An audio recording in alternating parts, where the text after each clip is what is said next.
Sebelum saya mulai, saya pengen ngajak teman-teman untuk jujur sama diri sendiri. Apakah kita itu sudah adil dengan pemimpin kita sendiri? Misal, ketika Korea Selatan menghadapi masalah ekonomi, teman-teman pasti bilang, wah kondisi global lagi nggak baik-baik aja. Tapi kalau seandainya Indonesia yang lagi ekonominya penuh tantangan, kita langsung ngevonis pemerintah kita nggak bekerja. Yang terjadi di dunia hari ini, Jepang itu hampir tiap tahun ganti Perdana Menteri karena tantangan ekonomi. Kita lihat di Prancis. Di Prancis, banyak masyarakatnya yang terus demo gara-gara banyaknya tuntutan mereka terkait ekonomi negara mereka. Itu pasti teman-teman bilang kritis kan? Atau bahkan Amerika, negara besar yang utangnya lebih besar daripada PDB-nya. Pasti kita bilangnya, wah itu negara maju. Tapi kalau pemerintah Indonesia ketika bangun pagi ada masalah, teman-teman langsung bilang, wah ini mah pemimpinnya nggak kerja, menterinya nggak bisa kerja, partainya juga busuk gitu. Inilah yang sering saya khawatirkan, bahwa kita itu sering standar ganda dalam melihat pemerintah kita. Kita sering nggak adil sama pemerintah kita. Cobalah adil dengan pemerintah kita sendiri. Karena kita lihat dalam konteks waktu, Pak Prabowo hari ini dan Mas Gibran hampir 2 tahun memerintah. Dan kita tahu itu waktu yang masih relatif baru. Belum setengah periodenya, banyak hal yang mereka kerjakan, tapi tentunya tantangan juga banyak. Misal, kalau kita lihat perusahaan, ada CEO baru, pasti dia harus pemetaan masalah dulu,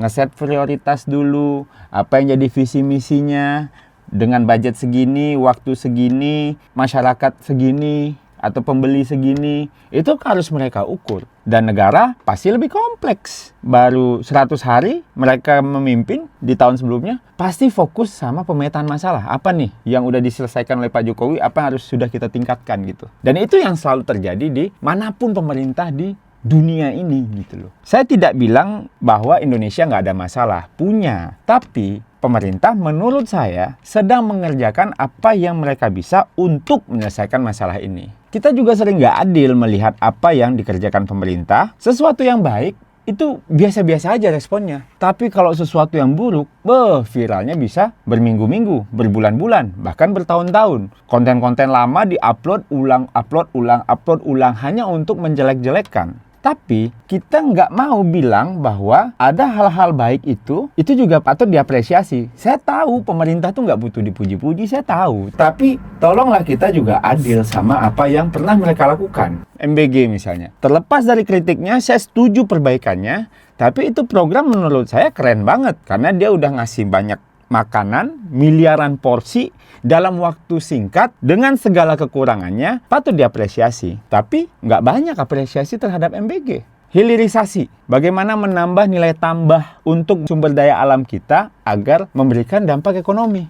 Pernah kita apresiasi? Enggak, kita diem aja. Tapi kalau ada yang salah, kita langsung nih, dar der dor, pemerintah nggak kerja, tidak ada gunanya negara. Saya menyesal lahir sebagai WNI. Wah itu paling banyak tuh saya lihat belakangan. Ya boleh aja sih, kritis sih boleh gitu. Tapi emosian itu jangan.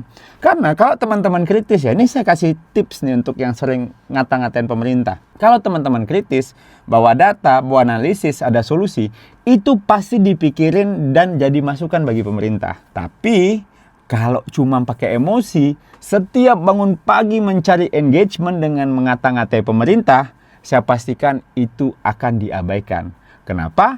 Karena pemerintah juga tahu mana orang yang memberikan solusi, mana juga orang yang cuma mau marah-marah.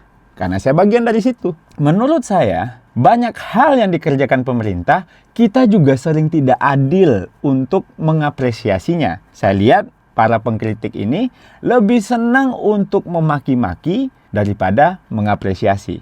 Kalau teman-teman mau mengkritik, kritiklah secara adil. Simpel aja caranya.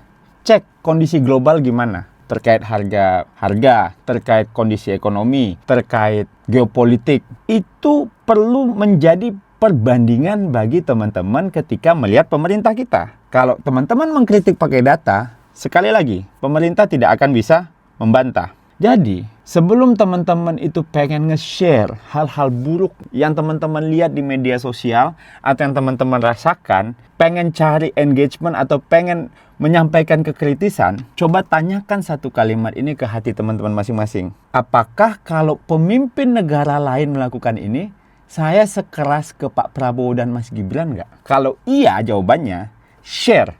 Berarti itu valid.